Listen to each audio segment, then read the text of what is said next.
Halo, selamat sore teman-teman. Udah lumayan lama Semangat Reptiles nggak bikin video di YouTube karena memang ya sejujurnya lagi nggak ada bahan ya kemarin.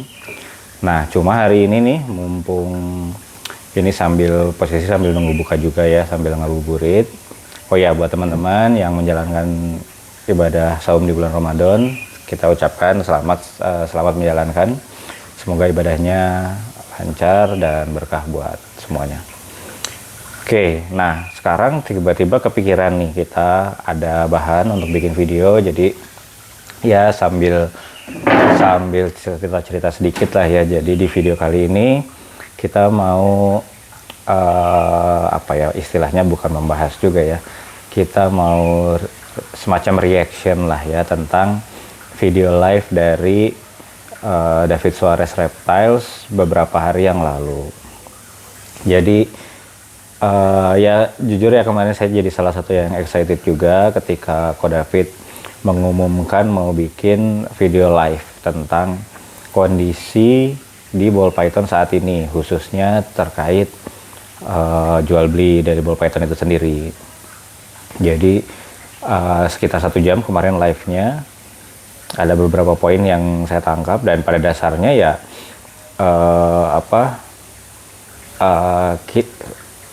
sebagian besar setuju lah semuanya terhadap apa yang disampaikan oleh David Suarez, karena apa yang disampaikan Ko David sebenarnya kan menjelaskan realita yang terjadi saat ini. Jadi di video itu ya, buat teman-teman baik yang udah maupun yang belum nonton, jadi di sini saya sharing sedikit aja ya. Jadi di video itu Ko David menceritakan bagaimana kondisi di industri ball python khususnya di Indonesia.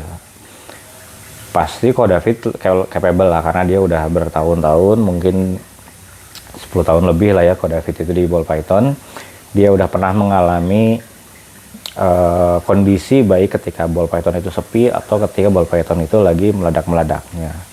Nah, di live kemarin Ko David cerita memang kondisi sekarang ini adalah kondisi yang sedang sangat menurunnya di dunia ball python. Tapi satu catatan dari Ko David, ini bukan yang bottomnya gitu. Jadi posisi sekarang pun masih bisa lebih turun lagi daripada sekarang. Kalau saya tangkap ya dari sini, sebenarnya Ko David ingin mengatakan kepada kita ya siap-siap lah gitu. Jadi kita belum ada di yang paling ujung, paling bawahnya itu belum. Jadi kedepannya bisa akan menjadi lebih parah dari saat ini. Kalau saya lihat sih hampir sebagian besar waktu di 1 jam itu ya intinya menjelaskan realita yang ada sekarang ini seperti apa. Lalu poin kedua yang dibahas juga oleh Ko David adalah mengenai, khususnya ya saya lihat ya, mengenai lelang. Jadi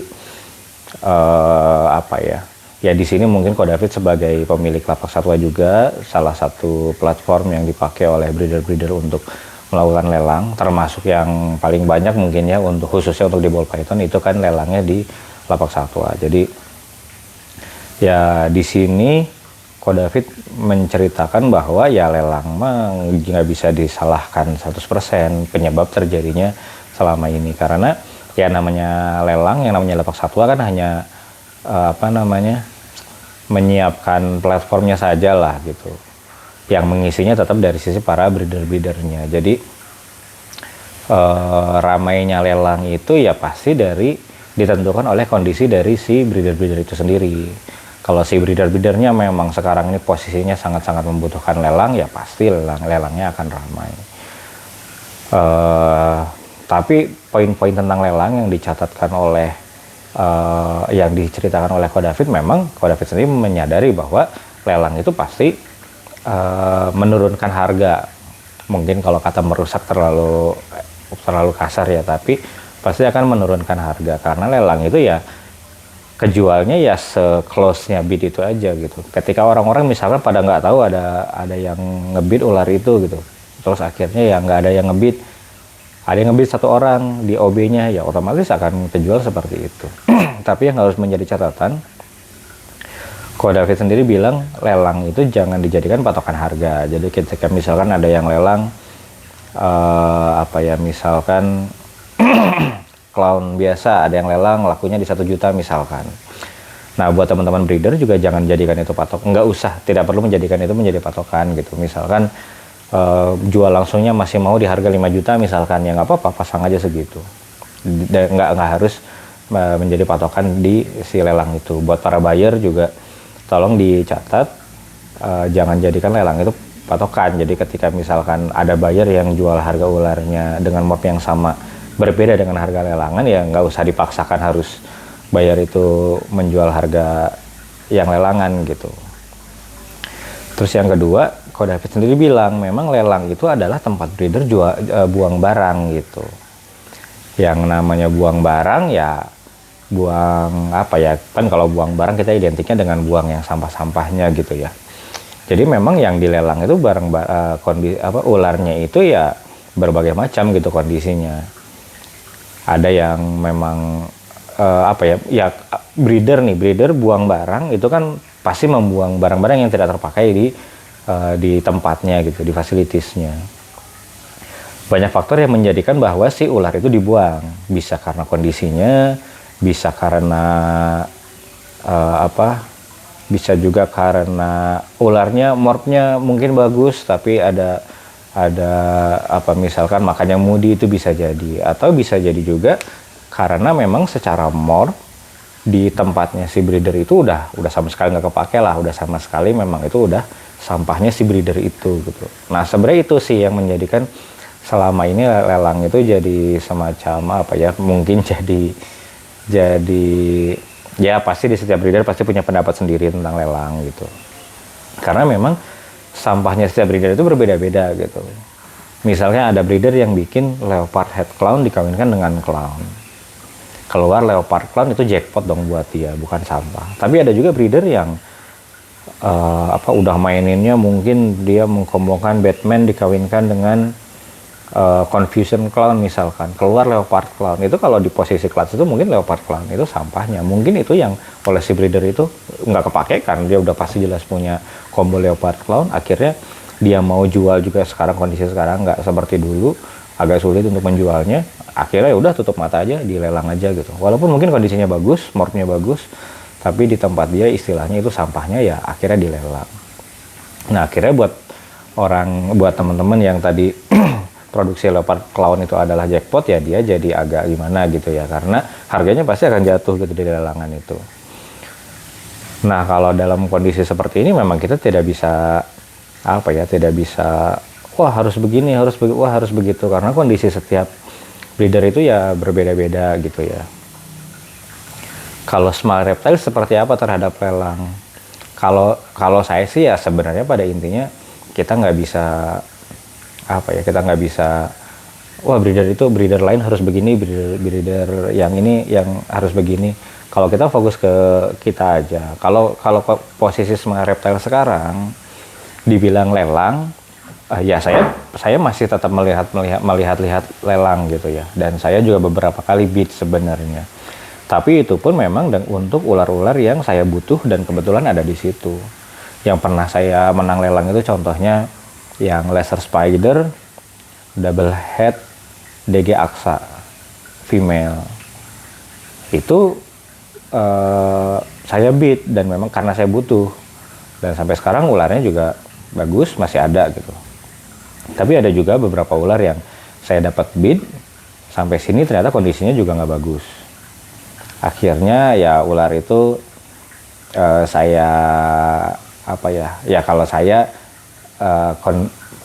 akhirnya ular itu saya kasih lah ke temen, karena melihat kondisinya seperti itu. Saya juga untuk menjual lagi juga saya nggak enak lah gitu. Saya kasihkan aja ke teman, saya cerita kondisinya ularnya seperti ini.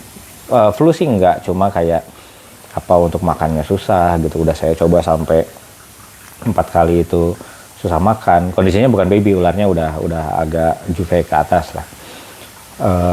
Jadi ya saya cerita aja ke teman, dan teman itu mau menerima, mau mencoba, ya saya kasih aja. Jadi memang namanya di lelang itu juga ya inilah kalau dapat ular yang seperti itu ya udah kita mau nggak mau harus terima. Nah, tapi kalau Smart Reptiles pernah lelang nggak? Pernah, ya dibilang pernah, pasti pernah. Saya pernah lelang. Tahun ini tuh ya saya cuma satu kali ngelelang, itu normal post head 3 stripe. 60 normal post head 3 stripe. Itu saya lelang karena ya memang di sini pada waktu itu saya udah dapat mail lain untuk project 3 stripe-nya itu. Yang itu nggak kepake, mungkin untuk dijual juga kan pasti akan agak lama. Akhirnya saya lelang aja. Nah, tapi kalau untuk lelang dijadikan sebagai senjata untuk berjualan, kalau Smart Reptile sih belum mau ada rencana ke sana. Pertama karena memang di kita juga masih clutch-nya kan belum banyak. Jadi istilahnya barang jualannya pun belum banyak. Untuk kita pelihara sambil dijual itu masih nyaman untuk Smart Reptiles. Jadi belum butuh untuk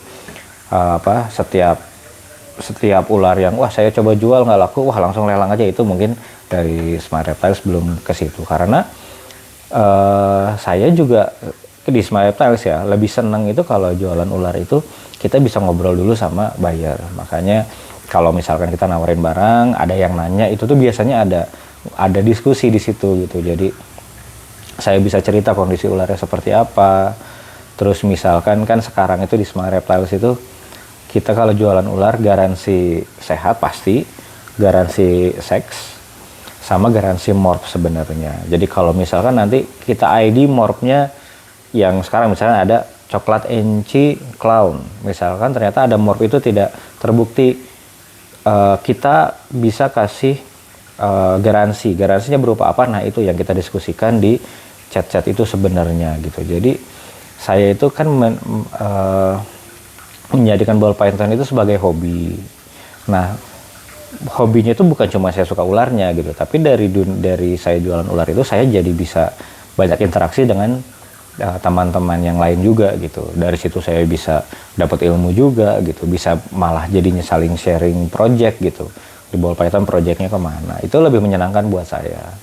Jadi sejauh ini Smart Reptile sih belum menjadikan lelang sebagai cara untuk marketingnya. Kalau di Smart Reptile seperti itu. Apakah mungkin Smart Reptile nanti melelang? Ya bisa, kalau ngomongin rencana, saya sih belum kepikiran ke sana. Tapi kalau misalkan ternyata nanti clutch-nya udah menjadi lebih banyak dan memang situasi penjualannya juga mungkin lebih parah dari sekarang, sampai akhirnya kita udah nggak sanggup nih kalau keep semua barang yang tidak terjual, itu mungkin akan ada lelang dari Smart Reptiles. Tapi sejauh ini sih saya berusaha untuk mudah-mudahan nggak sampai nih kita harus melelang, karena ya itu tadi, kalau balik lagi ke omongannya David Suarez, lelang itu buang barang. Mudah-mudahan sih Smart Reptiles belum sampai ada banyak sampahnya yang harus dibuang tuh dengan cara seperti itu, dengan cara yang istilahnya kan ya lelang itu ya udah kita tutup mata aja lah, jadi si ular itu berasa tidak berharga aja, pokoknya udah yang ngebit berapapun yang penting lepas gitu. Nah kita tidak mau, mudah-mudahan sih nggak sampai ke arah sana. Jadi ya kita sebisa mungkin mencari cara gimana cara jualan ularnya juga yang biar si ularnya itu kejual, bayarnya happy, kitanya juga melepas ularnya dengan senang hati. Nah terus kondisinya dengan dia dari live-nya David Suarez itu, kondisinya seperti itu seolah-olah menjadi menakutkan nih memelihara ball python, khususnya istilahnya masukin uang di ball python itu menjadi sesuatu yang menyeramkan. Betul, memang kalau melihat suasananya yang seperti itu ya akan terasa berat gitu untuk bisa nambah uang di ball python. Tapi sebagai breeder terus kita mau ngapain? Mau berhenti aja gitu dengan kondisi seperti ini? Wah, ball python udah nggak menarik, saya udah nggak mau main BP lagi. Apakah seperti itu? Boleh aja kalau ada breeder yang berpikiran seperti itu, silahkan. Nah cuma makanya DSR mengembalikan lagi bahwa si ball python ini pada dasarnya hobi, harus dimulai dari ya kita harus suka ular gitu, harus suka ball python gitu. Karena kalau memang kita udah suka sama ball python, terlepas dari industrinya yang sekarang seperti ini, kita akan tetap happy gitu untuk meng-keep ular itu. Memang harusnya ada beberapa adjustment, harus ada beberapa strategi yang dilakukan gitu oleh si para breeder. Nah di live kemarin DSR juga menjelaskan nih kalau strateginya DSR apa gitu. Kalau yang saya tangkap kemarin ada 2 poin sebenarnya ya. Yang pertama, DSR katanya akan mengurangi produksi, mengurangi kapasitas produksi. Nah, mengurangi kapasitas produksi di sini tuh mungkin yang saya tangkap ya pada intinya produksilah yang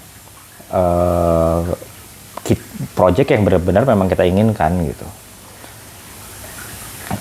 Ya kalau saya sukanya di combo clown, ya saya tetap akan produksi di combo clown, cuma itu pun akan saya lihat-lihat nih gitu. Kalau memang ada pairingnya yang istilahnya wah saya udah nggak suka nih yang arahnya ke sana misalkan, tapi ada nih indukannya, nah mungkin itu nggak akan saya breed gitu. Cuma kayak combo sekarang saya lagi main kan di Cypress, saya pengen punya Cypress clown nih. Nah yang ada clutch Cypressnya mungkin akan tetap saya breed, tapi mungkin kayak misalkan misalkan saya punya clown normal nih, saya kawinin sama ya kayak tadi misalkan leopard head clown, saya kawinkan dengan clown, mungkin itu saya nggak akan pairing ke arah sana. Kalaupun ada di indukannya mungkin nggak akan saya breed. Si clown biasanya ya mungkin saya pairing tadi dengan Cypress head clown itu gitu, untuk rencana saya bikin si Cypress clown. Tapi ketika si Cypress head clown ini udah kebanyakan nih kan, kalau di kita maksimal pairing itu 1 male untuk 3 female. Kalau udah full nih kuotanya, masih ada clown female-nya, mungkin itu nggak akan saya breed. Terus kalau di kita juga tahun ini mau coba ke DG Axanthic. Nah itu kan mungkin project yang belum banyak orang main, nah itu tetap akan saya breeding ke arah situ. Terus ada juga ke Aksa Clown, project Aksa Clown itu mungkin tahun ini juga akan masih jalan. Jadi benar-benar yang kita breeding sekarang itu kita harus punya ininya lah, harus punya tujuan. Nanti si ular yang dihasilkan itu seenggaknya kita ngejar apa nanti untuk project kita, untuk mengarahnya kemana. Jadi nggak yang asal, wah sayang nih ada female nganggur, itu juga ada male nganggur, pairing aja, nanti anakannya ya ini aja lah jual selakunya. Nah kalau itu mungkin DSR mengajarkan mending jangan gitu kalau yang itu. Kalau yang caranya yang seperti tadi itu mendingan jangan. Jadi yang pertama DSR katanya akan mengurangi kapasitas produksi. Yang kedua, nah intinya DSR tuh bilang kalau ya saya sempat nanya juga ya di live itu, kalau gen-gen yang pasaran clear nih karena supply-nya sudah terlalu banyak, otomatis harganya turun. Nah gimana nih yang high end, saya nanya. Nah DSR sendiri bilang kalau yang high end sebenarnya masih menarik untuk gen-gen yang belum banyak di Indonesia, peminatnya pasti masih akan banyak, dan itu pasti nggak akan butuh lelang untuk bisa terjual. Nah jadi poin pertama tadi kapasitas produksinya dibatasi. Yang kedua harus terus upgrade. Memang resiko kita main ball python itu kita harus terus upgrade karena perkembangan morph, combo-combo morph itu terus berkembang, otomatis kita juga harus terus meningkatkan kualitas dari si ular-ular yang kita produksi. Nah, kalau DSR kasih catatan, justru dengan kondisi sekarang, Smile Reptile nih ya, Smile Reptiles adalah breeder, tapi di satu sisi Smile Reptiles juga adalah masih sebagai buyer. Nah, posisi sekarang memang adalah posisi yang sangat enak menjadi seorang buyer, karena dengan kondisi sekarang, otomatis harga-harga akan turun, jadi morph-morph yang dulunya itu belum bisa terbeli, akhirnya bisa terbeli sekarang gitu. Kasarnya gini lah, sebenarnya posisi buyer sekarang itu lagi posisi yang diuntungkan. Jadi kalau teman-teman ada ular yang disuka, ditanya aja ke buyernya, jangan sungkan untuk nego. Ya memang ada beberapa seller ya yang mungkin nggak terlalu suka untuk untuk yang negonya jahat atau gimana gitu ya. Kalau dengan Smile Reptiles boleh teman-teman nego berapapun ya, cuma kalau harganya nggak cocok kita akan bilang mungkin belum bisa gitu. Ular-ular Smile Reptiles negotiable, pasti negotiable, tapi ya kita juga punya nilai terhadap ular itu. Wah, ular ini kualitasnya seperti ini, untuk proyek kita ke depannya juga mungkin masih bisa terpakai. Jadi misalkan ada yang nawar, oh ternyata harganya masih ya sesuai lah buat kita, akan kita lepas dengan harga nego. Tapi kalau ternyata negonya terlalu bawah yang membuat kita, wah kalau harga segini sayang nih untuk melepaskan si ular ini, ya mungkin belum. Tapi kalau saya cerita dengan Small Reptile aja ya, kalau dengan breeder lain saya nggak bisa komen juga. Kalau dengan Small Reptiles boleh ditanya aja, silahkan. Mau nanya apapun silahkan. Saya sangat terbuka. Tadi saya cerita kenapa saya nggak mau lelang itu karena saya mau ada interaksi juga antara buyer dengan seller. Kita bisa cerita lebih banyak tentang dunia ball python.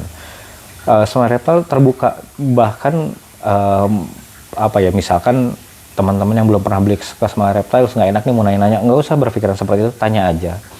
Cuma memang ada beberapa pertanyaan yang nggak akan saya jawab. Contohnya misalkan teman-teman beli ular ke orang lain, terus nanya, om ular ini saya kenapa? Kok ular saya nggak mau makannya? Nah biasanya saya akan jawab, tanya aja ke sellernya atau ke breedernya. Bukan karena, ya pertama nggak etis buat saya menilai ular orang lain. Yang kedua, yang tahu kondisi ular itu ya bayarnya yang sekarang punya ularnya atau seller sebelumnya. Di sebelumnya makannya gimana gitu. Terus mungkin waktu di sana alasnya pakai apa, boxnya pakai apa.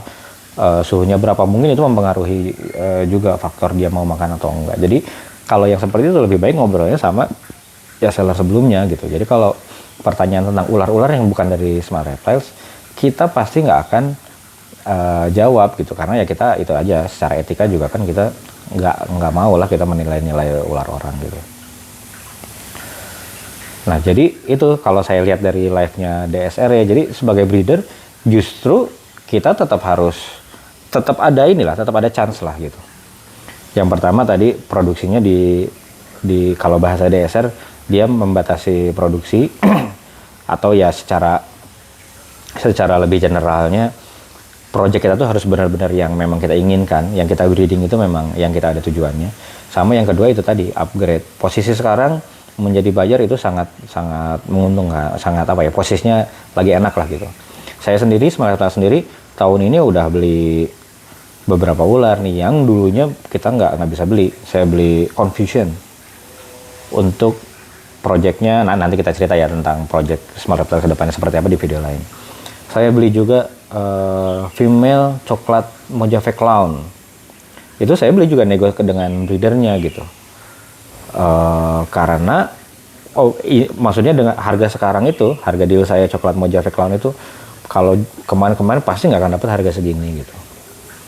Saya beli coklat Mojave Clown, saya beli DG Head Clown, pokoknya saya beli barang-barang yang memang saya butuhkan buat project saya hubungi breedernya, saya nego, disetujui, saya ambil gitu.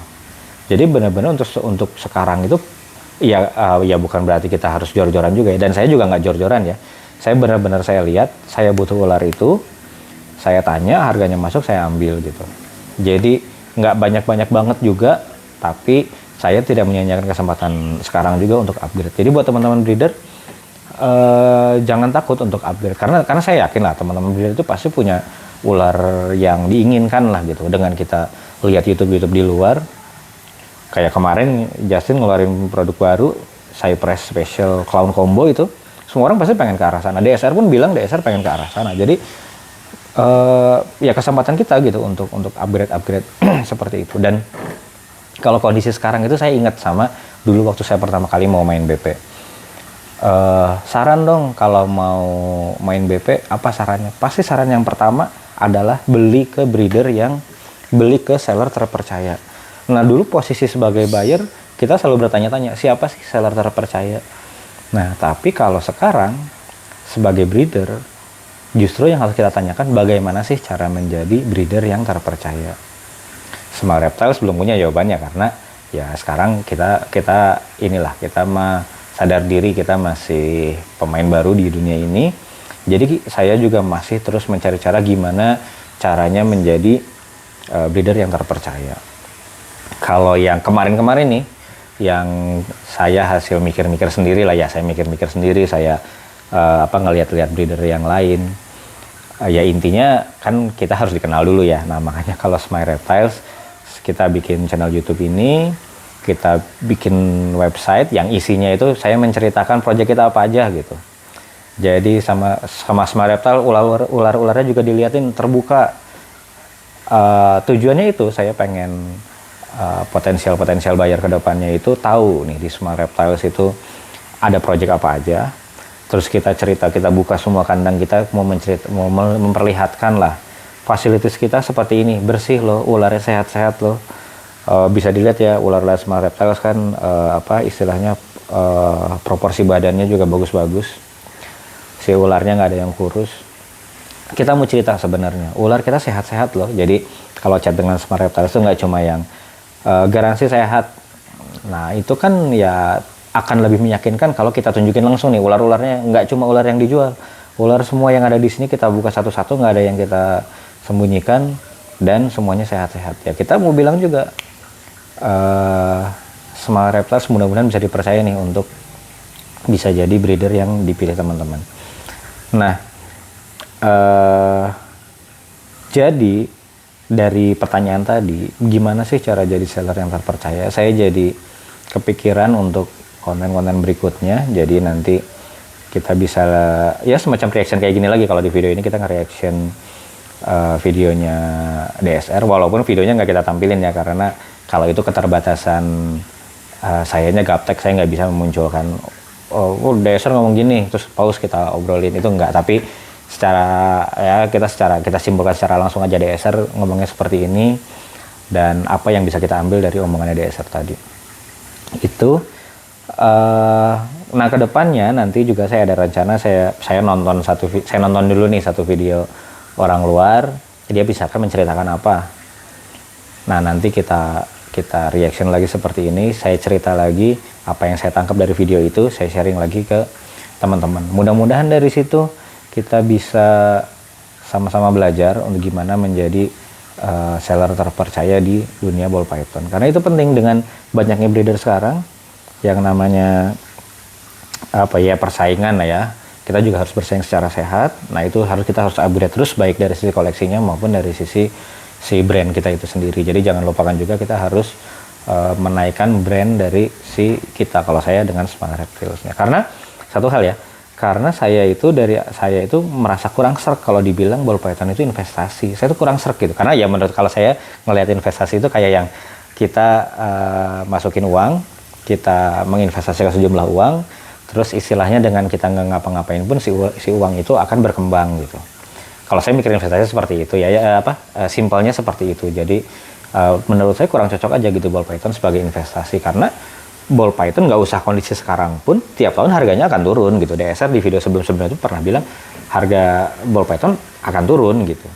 Tapi yang membuat kita mendapat keuntungan adalah dengan kita membreedingnya. Nah jadi saya tuh lebih nyaman ketika bilang ball python itu bukan investasi, breeding ball python itu bukan investasi, tapi breeding ball python itu adalah bisnis tersendiri gitu. Bisnis samping, bisa mau dibilang bisnis samping tapi breeding ball python adalah bisnis. Jadi kita harus menjadikan ini breeding ball python itu sebagai bisnis, bukan dalam arti yang penting cuan, yang penting sebelum kita pairing itu kita ngitung dulu modal sekian, kita pengen ada keuntungan sekian, berarti nanti itu bukan maksudnya ke situ. Jadi ketika sebuah bisnis posisi sekarang nih industrinya sepi, apa yang harus dilakukan gitu? Ya kita memang harus melakukan sesuatu yang berbeda dari bisnis-bisnis yang sama, dalam hal ini dari breeder-breeder yang sama, yang membuat kita berbeda daripada yang lain gitu, yang membuat customer itu notice kita itu ada dan yakin, oh saya belinya ke Smart Reptiles gitu.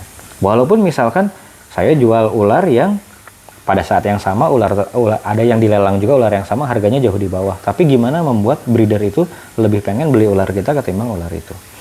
Nah tujuan saya ke arah sana, makanya ya tadi sih saya berharap mudah-mudahan kita nggak sampai lelang gitu ya. Dan saya jujur saya belum ada rencana untuk bisa melelang ular. Di saya masih ada beberapa ular yang nggak kejual, itu saya masih usahakan untuk dan saya memang nggak niat untuk ngelelang, karena kalau buat sekarang jumlahnya sih saya masih nyaman untuk saya pelihara sendiri. Kalaupun nanti nggak kejual ya masuk koleksi Smart Reptiles lagi, atau nanti sambil terus kita tawarkan kejualnya nanti di Juve di adult juga, itu nggak masalah buat saya. Nah tapi Smart Reptiles sudah berencana nih kita bikin video-video seperti ini, kita nonton videonya siapa, nanti kita cerita. Smart Reptiles abis nonton video ini nih, di video ini si ini cerita begini. Nah ini bisa kita ambil nih untuk kita aplikasikan ke brand kita untuk bisa jadi yang breeder terpercaya itu seperti apa. Jadi saya selalu ingat pokoknya dulu tiap mau main BP apa sih sarannya, selalu dibilang belilah ke breeder terpercaya. Kalau dulu saya fokusnya karena masih sebagai buyer, fokusnya wah saya harus nyari siapa nih breeder terpercaya itu. Tapi kalau sekarang karena udah bisa jadi breeder nih Smart Reptiles, makanya pertanyaannya buat saya pribadi adalah bagaimana caranya menjadi seller terpercaya. Yang pertama itu saya nanti mau lihat video-videonya orang luar, karena di Indonesia jarang ya breeder yang bikin video. Yang di luar seperti apa, bisa juga nanti itu tentang oh mereka bikin morph ini bagus nih, kita review, atau mereka melakukan apa nih untuk mereka bisa jadi dipercaya, nanti kita diskusikan di video ini. Atau bisa juga nanti Smart Reptiles ngajak siapa gitu, kita ngobrol bareng, breeder-breeder yang udah pasti terpercaya, udah pasti ini kalau ya sebenarnya saya mau ngajak tuh nggak enak ya, karena masih kecil lah ini tuh si Smart Reptile itu, subscribernya aja terakhir video itu masih 75 orang atau berapa gitu, itu kan sangat kecil sekali. Jadi untuk bisa ngajak orang yang lebih di atas itu jujur aja saya belum pede. Nah tapi ya nanti kita lihatlah, kita coba cari celah, karena saya juga nggak mau gitu ya datang ke siapa bahasannya cuman yang gitu-gitu gitu ya, bahasannya yang apa ya, cara sexing gimana bahasannya, atau alasnya apa, itu kan basic knowledge ya, yang itu udah bisa didapat di mana-mana. Saya tuh nanti pengennya tuh datang ke sini dapat sesuatu yang baru lagi, dapat insight yang baru lagi. Oh ternyata di sini projectnya mengawinkan apalah, misalkan gen-gen yang belum banyak dimainkan, misalkan vanilla. Oh ternyata lihat vanilla clownnya bagus, oh itu bisa jadi inspirasi kita juga. Oh berarti nanti kita clownnya juga harus invest, kita beli yang vanilla clown misalkan. Itu contoh aja ya. Jadi pengennya seperti itu. Nah nanti kita lihat celahnya apa. Mudah-mudahan ada breeder yang mau kita ajak ngobrol kayak gini gitu ya di channel Smart Reptiles yang masih kecil ini. Jadi kita lihat ke depannya seperti apa. Yang jelas di video kali ini yaitu ya, jadi kita apa ya istilahnya bukan mengomentari, bahasanya ya pokoknya DSR kemarin live yang saya tangkap itu, poinnya yang saya tangkap dari DSR, sebagai breeder tetap harus berjalan. Caranya yaitu tadi yang kalau saya tangkap, saya cuma 2 itu ya tadi nangkepnya, kapasitas produksinya sama si upgrade-nya itu. Kalau ada teman-teman yang menangkap ada hal lain dari yang Ko David ucapkan, bisa tambahkan di sini, bisa komen di sini juga biar nanti yang lain bisa baca. Nanti juga sebelum video ini tayang, saya mau info juga ke Davidnya. Saya bikin video tentang ya live-nya si Ko David itu gitu. Jadi oke, itu aja video kali ini ya. Kita nantikan ya video-video berikutnya dari Smart Reptiles. Mudah-mudahan ada yang bisa kita dapatkan, yang bisa kita sharingkan, biar kita bisa juga berkembang bareng-bareng di dunia ball python ini. Oke, sekian aja video kali ini. Terima kasih.